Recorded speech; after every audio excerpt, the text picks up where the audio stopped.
Hello my dear students, welcome to my educational channel విద్యా ఉద్యోగ సమాచారానికి స్వాగతం.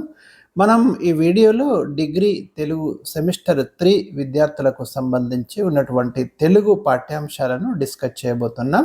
ఆల్రెడీ మీకు సెమిస్టర్ 3 సిలబస్ వరుసగా నేను పాఠ్యాంశాలు అయితే ఇవ్వడం జరుగుతుంది. కాకపోతే మనకి మీకు టోటల్గా సిలబస్ అంతా కవర్ అయ్యేలాగా ఇస్తాను. లాస్ట్ వీడియోలో నేను మీకు సిరిమల్లె చెట్టు కింద అనే ఒక పాఠ్యాంశం గురించి గద్దర్ రాసినటువంటి ఒక గేయం గురించి మనం డిస్కస్ చేసినాము. అంతకుముందు పాఠ్యాంశంలో మీకు ఆ వీడియో అవైలబుల్ ఉంది, చూడండి. ఎందుకంటే మీకు సిలబస్ అనేది మొత్తం 5 యూనిట్స్ ఇచ్చారు. సెమిస్టర్ 3 సిలబస్ 2026-27 అకాడమిక్ ఇయర్ నుంచి కొత్త సిలబస్ని అయితే తీసుకోవడం జరిగింది తెలంగాణ వ్యాప్తంగా అన్ని యూనివర్సిటీలలో తెలుగుకు సంబంధించి. ఆ కొత్త సిలబస్లో ఉన్న పాఠ్యాంశాలను నేను మీకు మొత్తం కూడా పరిచయం చేయడం, మొత్తం పాఠ్యాంశాన్ని డిస్కస్ చేయడం అనేది జరుగుతుంది. మరి ఇలాంటి ఇన్ఫర్మేషన్ మిస్ కాకుండా ఉండాలంటే ఛానల్ని తప్పకుండా సబ్స్క్రైబ్ చేసుకొని బెల్ ఐకాన్ నొక్కండి. నేను పెట్టే ప్రతి వీడియో మీకైతే అప్డేట్గా అందడం అనేది జరుగుతుంది. ఈరోజు మనము మీకు చెప్పిన కదా, సెమిస్టర్ 3లో మొత్తం 5 యూనిట్స్ ఉన్నాయి. యూనిట్ 1 ప్రాచీన కవిత్వం, అందులో ఒక 3 పాఠ్యాంశాలు ఇంకా మనం స్టార్ట్ చేయలేదు. యూనిట్ 2 ఆధునిక కవిత్వం, అందులో ఒక 3 పాఠ్యాంశాలు, అది కూడా మనం స్టార్ట్ చేయలేదు. అందులో ఒకటి ఇచ్చాను ఆల్రెడీ నేను, 3వ పాఠ్యాంశం.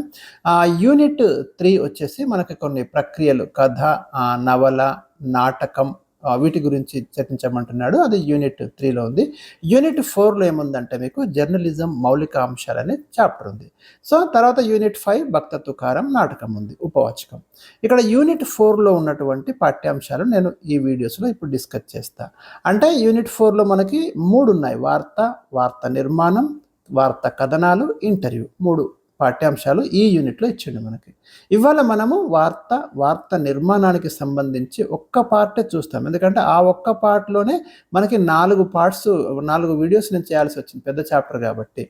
అంటే మీకు క్లారిటీ ఏం రావాలంటే, జర్నలిజం మౌలిక అంశాలనే యూనిట్లో 3 పాఠ్యాంశాలు ఉన్నాయి. ఒక పాఠ్యాంశం ఏమో వార్త నిర్మాణం, రెండవ పాఠ్యాంశం వచ్చేసి వార్తా కథనాలు, మూడవ పాఠ్యాంశం వచ్చేసి ఇంటర్వ్యూ. ఒక జర్నలిస్టు ఒక ప్రముఖ వ్యక్తిని ఏ విధంగా ఇంటర్వ్యూ చేయాలి అనేది 3వ పాఠ్యాంశం. ఓకే, ఈ మొదటి పాఠ్యాంశంలోనే 4 వీడియోస్ చేయాల్సి వచ్చింది. ఎందుకంటే అంత పెద్దగా అంత కాన్సెప్ట్ ఇక్కడ ఇవ్వాల్సి ఉంది కాబట్టి. ఇవాళ పార్ట్ 1 ఇస్తున్నా ఈ మొదటి పాఠ్యాంశంలో. క్లారిటీగా ఉండండి ఎక్కడ మనం డిస్కస్ చేస్తున్నాం అనేది. రైట్, వార్త నిర్మాణం గురించి ఇప్పుడు చదవబోతున్నాం. ముందు దీంట్లో మనం ఏం చేస్తామంటే, అసలు వార్త అంటే ఏంటిది? మీరు ప్రతిరోజు న్యూస్ పేపర్ చదువుతారు, టెలివిజన్లో వార్తలు వింటారు. వార్త అంటే మీకు తెలిసినంత వరకు ఏంటిది? మన చుట్టూ జరిగేటటువంటి కొన్ని ప్రధాన సంఘటనలను మనం వార్తలుగా చెప్పుకోవచ్చు. ప్రధాన అంటున్నాను, అప్రధానమైన వార్తలు కావు, గుర్తుంచుకోండి. మరి అలాంటి వార్తలు ఇవాళ అందించడానికి మనకు అనేక సాధనాలు ఉన్నాయి. టెలివిజన్లు ఉన్నాయి, వార్తాపత్రికలు ఉన్నాయి, ఇంకా కొత్తగా సోషల్ మీడియా వచ్చేసింది. సో రకరకాల మాధ్యమాల ద్వారా మనకు సమాచారం అనేది చేరుతుంది. ఇంతకు సమాచారం తెలుసుకోవడం వల్ల లాభాలేంటి, సమాచారం చేరకపోతే ఏం జరుగుతుంది, అది కూడా మనం ఒకసారి ఇక్కడ చూద్దాం. ప్రపంచంలో ఏ మనిషికైనా కూడా తాజా సమాచారాన్ని పొందటం చాలా చాలా అవసరం, అంతే కదా? మనకు ఎప్పటికప్పుడు లేటెస్ట్ ఇన్ఫర్మేషన్ మనకు తెలియకపోతే మనం చాలా నష్టపోతాం, కొన్ని ప్రయోజనాలు మనకు అందవు. ఉదాహరణకి ఒక ఉద్యోగ నోటిఫికేషన్ జారీ అయింది, మీకు తెలియలేదనుకోండి, మీరు దానికి దరఖాస్తు చేసుకోలేరు. ఎవరైతే దాని గురించి ఎవరికైతే తెలుస్తుందో వాళ్ళే దరఖాస్తు చేసుకుంటారు, వాళ్ళే ఆ ఉద్యోగాన్ని పొందుతారు. అంటే మనకి ఏమర్థమవుతుంది? తాజా సమాచారం ఎవరి వద్దనైతే ఉంటుందో ఆ సమాజం లేదా ఆ వ్యక్తే తొందరగా అభివృద్ధి చెందేటటువంటి అవకాశం ఉంటుంది. కాబట్టి వార్తలు కూడా ఒక సమాచారమే కదా, కాబట్టి అందులో వచ్చేది కూడా సమాచారమే. కాబట్టి సమాచారం అందుకోలేనటువంటి సమాజం మాత్రం అభివృద్ధికి దూరంగా, అభివృద్ధికి వెలుపలనే ఉంటుంది. అందుకనే మన చుట్టూ ఏం జరుగుతుందో ఎప్పటికప్పుడు ప్రజలకు తెలియాల్సినటువంటి అవసరం ఉంది, తెలుసుకోవాల్సిన అవసరం కూడా ఉంది. ఇక ఒకప్పుడైతే ప్రాచీన సమాజాలలో సమాచారం చేరవేయడానికి, మరి ఇవ్వాలంటే మనకు రకరకాలైనటువంటి మాధ్యమాలు ఉన్నాయని చెప్తున్నా. ఒకప్పుడు కొన్ని 100 ఏళ్ల క్రితం మీరు చూస్తే అక్కడ సమాచారం చేరవేయడానికి రకరకాలైనటువంటి పద్ధతులు ఉపయోగించిండ్రు.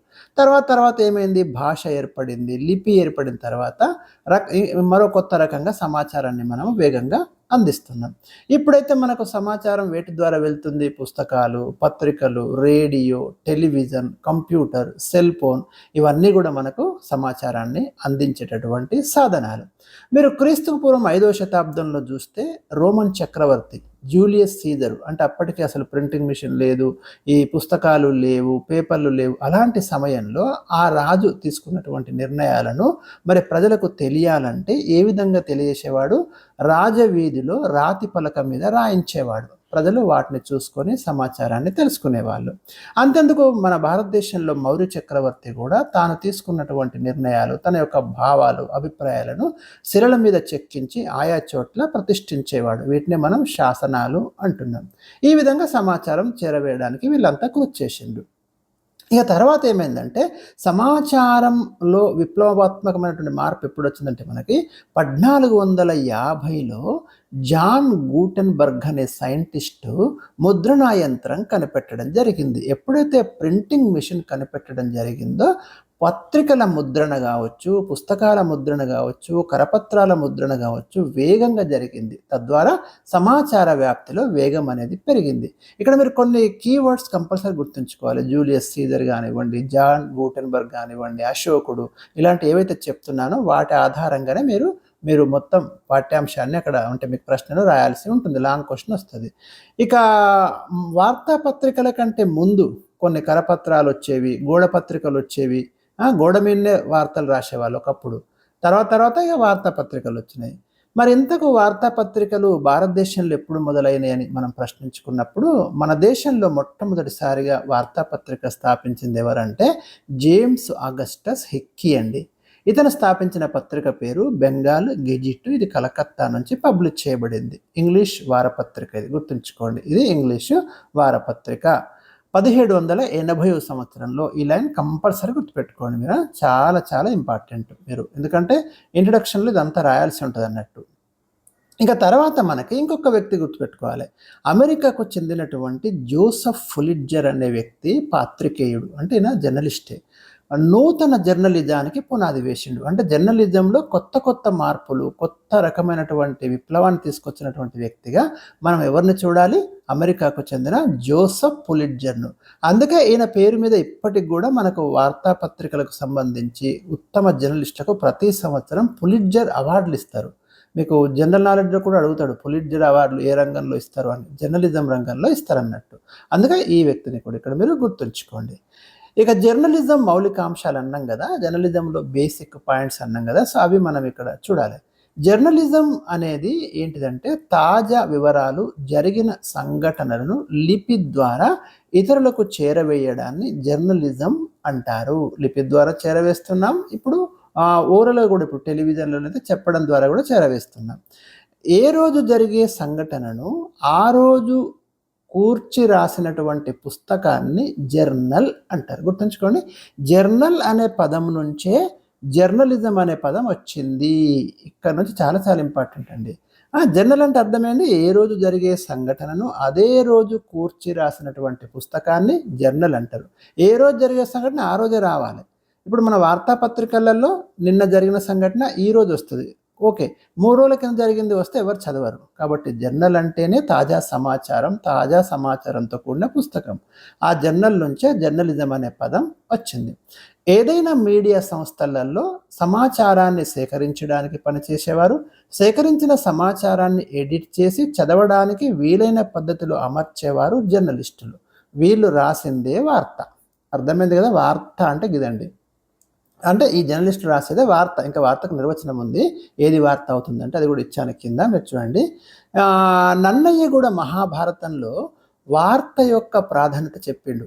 అంటే 11వ శతాబ్దంలో మహాభారతం రాసిన నన్నయ్య కూడా వార్త ఎందుకు అవసరమో చెప్పిండు. ఆయన ఏమన్నాడు? నన్నయ్య, వార్త యందు జగము వర్ధిల్లుచున్నది, అదియులేని నాడఖిల జనులు అంధకారమగ్నులగుదురు అంటాడు. అంటే వార్త అని తెలియకపోతే ప్రజలకు చీకటే ఉంటుంది అని 11వ శతాబ్దంలోనే చెప్పిండు నన్నయ్య. కాబట్టి ఇక్కడ మీరు గమనించండి, సమాచారం అనేది ఎంత ఇంపార్టెంట్. ఇక వార్త నిర్వచనం చూద్దాం, చాలా చాలా ఇంపార్టెంట్. అసాధారణ విషయాలను తెలియజేసేదే వార్త అవుతుంది. ఇక్కడ మీరు చాలా జాగ్రత్తగా అర్థం చేసుకోవాలి. సాధారణ విషయాలు కాదు, అసాధారణ విషయాలు వాటినే చదువుతారు పాఠకులు. సాధారణ విషయాలు చెప్పేది వార్త కాదు, అసాధారణ అంటే డిఫరెంట్గా ఉండాలన్నట్టు. నార్మల్గా రొటీన్గా జరిగేది వార్త కాదు, రొటీన్కు భిన్నంగా జరిగే సంఘటనే వార్త అవుతుంది. ఉదాహరణ, కుక్క మనిషిని కరిస్తే అది వార్త కాదు, ఎందుకంటే కుక్క మనిషిని కరుస్తుంది. కానీ మనిషి కుక్కను కరిస్తే అది వార్త అవుతుంది అని లార్డ్ నార్త్ క్లిప్ వార్తను చక్కగా నిర్వచించడం జరిగింది. ఇది రాయాలి మీరు కంపల్సరీ, వార్త నిర్వచనం అడుగుతాడు. కుక్క మనిషిని కరిస్తే వార్త కాదు, కానీ మనిషి కుక్కను కరిస్తే వార్త అవుతుందని లార్డ్ నార్త్ క్లిప్ మనకు వార్త యొక్క నిర్వచనం ఇవ్వడం అనేది జరిగింది. సాధారణ విషయాలు చెప్తే వార్త కాదు, అసాధారణ విషయాలు చెప్పాలి. ఇక్కడ మనకు ఆశ్చర్యం కలిగిస్తూ అనుకోకుండా జరిగే విషయాలే వార్తలవుతాయి. తాజా సంఘటనల సమాచారం వార్త, లేదా కొందరు ప్రజలకు ఆసక్తికరమైందే వార్త అవుతుంది అని డబ్ల్యూసి బ్లేయర్ చెప్పడం జరిగింది. ఇంకా వార్తలు ఏమంటారు ఇంగ్లీష్లో? వార్తను న్యూస్ అంటారు. న్యూస్ అంటే ఎన్ అంటే నార్త్, ఈ అంటే ఈస్ట్, డబ్ల్యూ అంటే వెస్ట్, ఎస్ అంటే సౌత్. ఈ 4 దిక్కుల నుంచి వచ్చే సమాచారాన్నే న్యూస్ అంటారు. ఒక నిమిషం అండి. ఈ 4 దిక్కుల నుంచి వచ్చే సమాచారాన్ని మనకి న్యూస్ అని పేర్కొనడం జరుగుతుంది. ఇక్కడ మీకు వెస్ట్ ఇటు సైడ్, ఈస్ట్ ఇటు సైడ్, సౌత్, పైన నార్త్. అందుకే న్యూస్ అంటున్నాం అనేది ఒకటి మనకి చెప్పడం అనేది జరుగుతుంది. ప్రజలు తమ చుట్టూ ఏం జరుగుతుందో తెలుసుకోవాలనే ఆసక్తిని ప్రదర్శిస్తారు. ఈ క్రమంలోనే వార్త ప్రాధాన్యత పెరుగుతుంది అని మీరు గమనించండి ఇక్కడ. ఇకపోతే నెక్స్ట్ వార్త లక్షణాలు. వార్తకు కొన్ని లక్షణాలు ఉంటాయండి, అవి కూడా మనం డిస్కస్ చేయాలి. వార్త క్రింది లక్షణాలను కలిగి ఉంటుంది. ఒకటి, ప్రాధాన్యత. చాలా చాలా ఇంపార్టెంట్ అండి. డైరెక్ట్ మీకు క్వశ్చన్ అడుగుతాడు, వార్త లక్షణాలు వివరించండి అంటాడు. వార్త లక్షణాలు వివరించినప్పుడు మీరు ఏం రాయాలి? ఒకటి, ప్రాధాన్యత. ఎందుకంటే అన్ని సంఘటనలకు ప్రాధాన్యత ఉండవు, ప్రాధాన్యత ఉన్నటువంటి సంఘటనలే వార్తలు అవుతాయి. ఎందుకంటే మనకు పత్రిక లేదా టీవీ కార్యాలయానికి ప్రతిరోజు ఎన్నో వార్తలు వస్తుంటాయి, కానీ అన్నింటిని ప్రచురించడం సాధ్యం కాదు. అందులో ముఖ్యమైనటువంటి ప్రాధాన్యత కలిగిన వార్తలనే ఎంపిక చేసి పత్రికలలో ప్రచురించడం జరుగుతుంది. కాబట్టి ఇక్కడ ప్రాధాన్యత అంటే ముఖ్యమైనటువంటి ప్రాధాన్యత ఉన్నటువంటి సంఘటనలే వార్తలు అవుతాయి. అందులో మరి ప్రాధాన్యత ఇచ్చినప్పుడు ఏం చూస్తాం? సమయం చూడాలి. అంటే ఆ సంఘటన ఎప్పుడు జరిగింది, చాలా ఇంపార్టెంట్. నిన్న జరిగిన సంఘటన కంటే ఈరోజు జరిగిన సంఘటనకే ఎక్కువ ప్రాధాన్యత ఇవ్వాల్సి ఉంటుంది. News should be fresh like fish అంటాడు. వార్త తాజా చేపల్లాగా ఉండాలి. నిన్న జరిగింది ఒక సంఘటన, ఈరోజు జరిగింది, ఈరోజు దానికే ప్రయారిటీ ఉంటుంది, ఈరోజు దానికే ప్రాధాన్యత ఉంటుంది, ఈరోజే మనము వార్తలో ఇస్తాం. స్థల ప్రాధాన్యత. ఒక సంఘటన ఎక్కడ జరిగిందనే దాన్ని బట్టి కూడా ప్రాధాన్యత ఉంటుంది. ఉదాహరణకి ఒక సాధారణమైన ప్లేసు, ఎవరికి తెలియని ప్లేస్లో ఏదో సంఘటన జరిగింది అనుకుందాం. పార్లమెంట్ దగ్గర ఒక సంఘటన జరిగింది, సేమ్ ఇన్సిడెంట్ అనుకుందాం. అప్పుడు దేనికి ప్రాధాన్యత ఉంటుంది? పార్లమెంట్ దగ్గర జరిగిన సంఘటనకే ప్రాధాన్యత ఉంటుంది. కాబట్టి వార్తలో ఏది ఇంపార్టెంట్, ఏ సంఘటన ఇంపార్టెంట్ అనుకున్నప్పుడు అది జరిగిన స్థలాన్ని బట్టి కూడా మనము దానికి ప్రాధాన్యత ఇవ్వాల్సి ఉంటుంది. పార్లమెంట్ కానివ్వండి, ఎర్రకోట కానివ్వండి, ప్రముఖ ఆధ్యాత్మిక క్షేత్రాలలో జరిగిన సంఘటనలకు వార్తలో ఎక్కువ ప్రాధాన్యత ఉంటుంది. ఉదాహరణకి ఒక సాధారణంగా మీ ఊరు దగ్గర ఉన్నటువంటి గుడిలో ఒక చిన్న తొక్కిసలాట జరిగింది, ఎవరో 2-3 చనిపోయారు అనుకుందాం. అదే తిరుపతి లాంటి ప్రదేశంలోనో ఇంకా ప్రముఖ ఆధ్యాత్మిక క్షేత్రంలోనో ఒక తొక్కిసలాట జరిగింది, 2-3 చనిపోయారు అనుకుందాం. అప్పుడు ఏం జరుగుతుందండి? మనకి ఏ వార్తకు ప్రాధాన్యత ఉంటుంది? తిరుపతి లాంటి ప్రముఖ ఆధ్యాత్మిక క్షేత్రాల జరిగిన సంఘటనకే ప్రాధాన్యత ఉంటుంది. ఎందుకంటే మీ ఊరు దగ్గర ఉన్నటువంటి గుడి కంటే తిరుపతి ఎక్కువ మంది తెలుసు కాబట్టి అలాంటి వాటికే ఎక్కువ ప్రయారిటీ అనేది మనకి ఇక్కడ ఇవ్వడం అనేది జరుగుతుంది. గమనించండి, అంటే స్థలం ప్రయారిటీ కూడా ఉంటుంది. వ్యక్తి ప్రాధాన్యత. కొన్నిసార్లు మనకి సంఘటనకు కేంద్ర బిందువైనటువంటి వ్యక్తి కూడా చాలా ముఖ్యమైన అంశం. ఉదాహరణకి ఒక మామూలు వ్యక్తి కంటే ఒక ప్రధానమంత్రి, ఒక రాష్ట్రపతి ఏదైనా విదేశీ పర్యటన చేసిండు, అక్కడ ఆ వార్తకు ప్రాధాన్యత ఉంటుంది. ఒక సాధారణ వ్యక్తి విదేశీ పర్యటన చేస్తే ఎవరు పెద్దగా పట్టించుకోరు. కానీ ఇక్కడ కీలకమైన ప్రధానమంత్రి కావచ్చు, రాష్ట్రపతి కావచ్చు, విదేశీ పర్యటన చేసినప్పుడు అది ముఖ్యమైన వార్త అవుతుంది. అంటే వ్యక్తి కూడా ఇంపార్టెంట్ అవుతాడు, స్థలం కూడా ఇంపార్టెంట్, సమయం కూడా ఇంపార్టెంట్. ఇక సామీప్యం. వార్త యొక్క లక్షణాలలో ఇంకొకటి సామీప్యం. సామీప్యం అంటే మీకు ఏం లేదు, సింపుల్గా అర్థం చేసుకోవాలంటే ఒక సంఘటన ఎక్కడో దూరంగా జరిగిన సంఘటన కంటే ప్రజలు తమ సమీపంలో జరిగిన సంఘటనకు ప్రాధాన్యత ఇస్తారు. ఉదాహరణకు అమెరికాలో ఒక రోడ్డు ప్రమాదం జరిగింది, మీ ఊరికి సమీపంలో ఒక రోడ్డు ప్రమాదం జరిగింది. ఈ 2 వార్తలు వచ్చినాయి పేపర్లో. ఏ వార్తను ఎక్కువ మంది చదువుతారంటే మీ ఊరు వాళ్ళు ఏ వార్త చదువుతారు? ఉదాహరణకు మీ గ్రామం వాళ్ళు మీ గ్రామం దగ్గర జరిగిన యాక్సిడెంట్ గురించే చదువుతారు, కానీ అమెరికా చదవరు, ఎందుకంటే అది చాలా దూరం ఉంది. కాబట్టి ఒక సంఘటన ప్రజలకు సమీపంలో, వాళ్ళ యొక్క గ్రామానికి సమీపంలో, పట్టణానికి సమీపంలో జరిగితే ఈ పాఠకులు దాన్నే చదువుతారు. ఎక్కడో దూరంగా విదేశాలలో జరిగేదానికంటే తమ ప్రాంతంలో జరిగినటువంటి సంఘటనకే ప్రాధాన్యత ఇస్తారు, అది వార్త అవుతుంది అనేది మనం ఇక్కడ అలాంటి వార్తలు ఇక్కడ ఎక్కువ మంది చదువుతారు. లోకల్ న్యూస్ అంటాం మనము. ఓకే, ఇక్కడ ఇచ్చాను ఆల్రెడీ నేను. వార్త యొక్క రెండవ లక్షణం సామీప్యం. ప్రజలు ఎక్కడో దూరంలో జరిగిన సంఘటన కంటే తమ సమీప ప్రాంతాల్లో జరిగిన సంఘటనకి ఎక్కువ ప్రాధాన్యత ఇస్తారు. కాబట్టి ప్రజలకు తమ సమీప ప్రాంతంలో జరిగిన విషయాలను వార్తలుగా ప్రచురిస్తే ఆ వార్త ఎక్కువ మంది చదివే అవకాశం ఉంటుంది. రైట్. నెక్స్ట్ సంఘర్షణ. సంఘర్షణ అంటే సమాజంలో జరిగేటటువంటి కొన్ని సంఘటనలు, అంటే రెండు కులాల మధ్య కానివ్వండి, వర్గాల మధ్య కానివ్వండి, పార్టీల మధ్య కానివ్వండి, ఘర్షణలు జరుగుతూ ఉంటాయి ఆయా వర్గాల మధ్య. అలాంటివి కూడా వార్తలు అవుతాయి. అలాంటి ఘర్షణలుతో ఉన్నటువంటి సంఘటనలు ఎక్కువ మంది పాఠకులు చదివే అవకాశాలు ఉంటాయి. వాటిని చదవాలనే ఆసక్తి కూడా ప్రజలకు ఉంటుంది. ఉదాహరణ, రెండు వర్గాల మధ్య జరిగే ఘర్షణ, రెండు రాజకీయ పక్షాల మధ్య జరిగే ఘర్షణ, ఇవి కూడా ప్రధాన వార్తలు అవుతాయి. నెక్స్ట్ సంచలన మార్పు. వార్తకు ఉండాల్సిన ఇంకో లక్షణం సంచలన మార్పు. అంటే ఏదైనా ఒక సంచలనం ఇచ్చే వార్త, ఏదైనా అనౌన్స్మెంట్ వచ్చింది, ఉదాహరణకు ఎంసెట్ పరీక్ష లేకుండానే ఇంటర్ మార్కుల ఆధారంగా మెడికల్ సీట్లు, నీట్ రద్దు, ఇట్లాంటివి వచ్చినాయి అనుకోండి, అవి సంచలన వార్తలు అవుతాయి. అది వార్త వస్తే ఎక్కువ మంది అవుతారు అన్నట్టు. కాబట్టి సంచలన మార్పు, ఏదైనా ఒక సంఘటన ప్రపంచవ్యాప్తంగా కావచ్చు లేదా దేశవ్యాప్తంగా సంచలనం సృష్టించేదిగా ఉన్నప్పుడు, ఉదాహరణకు ఆ మధ్య కాలంలో పెద్ద నోట్లు రద్దు చేయడం జరిగింది, రేపటి నుంచి 500 రూపాయల నోట్లు రద్దు అన్నారు అనుకోండి, అది సంచలన వార్త అవుతుంది. అలాంటి ప్రజలు ఎక్కువ మంది పాఠకులు వెంటనే చదివేస్తారు అన్నట్టు. కాబట్టి అలాంటివి కూడా వార్తలు అవుతాయి. ఇక అభివృద్ధి వార్తలు అంటే ప్రభుత్వం కొన్ని ముఖ్యమైనటువంటి అభివృద్ధి పథకాలను ప్రకటిస్తుంది, నిర్ణయాలు తీసుకోవడం, ప్రాజెక్టుల నిర్మాణము, వంతెనల నిర్మాణము, ఇలాంటివన్నీ డెవలప్మెంట్ యాక్టివిటీస్ కదా.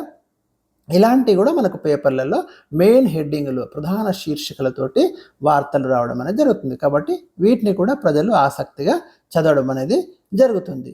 వార్త లక్షణాన్ని బట్టి అందిన సమాచారం వార్త అవునో కాదో జర్నలిస్టు ముందుగా నిర్ధారించుకోవాలి. ఎందుకంటే జర్నలిస్టుకు అనేక రకాలైన సంఘటనలు వస్తాయి, అందులో ఏది వార్త ఏది కాదు, ఏది వార్తను నిర్ణయించుకోవాలంటే ఇందాక చెప్పినటువంటి లక్షణాలన్నీ ఉండాలన్నట్టు. అది వాళ్ళకి సమీపంలో జరిగి ఉండాలి, అక్కడ వ్యక్తి ఇంపార్టెంట్ అయి ఉండాలి, ప్లేస్ ఇంపార్టెంట్ అయి ఉండాలి. అదేవిధంగా అంటే నేను కొన్ని ఇంగ్లీష్ పదాలు కూడా వాడుతున్నాను మీకు ఈజీగా అర్థం కావడానికి, కానీ మీరు తెలుగులో రాయాలి పూర్తిగా తెలుగు పరీక్ష అనుకున్నప్పుడు. కాబట్టి చూసుకోవాలి, కల్పనలకు, ఊహలకు, అంచనాలకు తావు లేకుండా జరిగిన విషయాలను జరిగినట్లు వాస్తవాలను అందించినప్పుడే అది మంచి వార్త అవుతుంది. ఈ రోజుకి ఈ వీడియోలో నేను పార్ట్ 1 మీకు వార్త లక్షణాలు అనేదాన్ని పరిచయం చేసిన. నెక్స్ట్ వీడియోలో వార్తను ఏ విధంగా రాయాలి అనేది నెక్స్ట్ వీడియోలో మనం చూద్దాం. మరి ఈ వీడియో నచ్చితే తప్పకుండా లైక్ చేయండి, షేర్ చేయండి.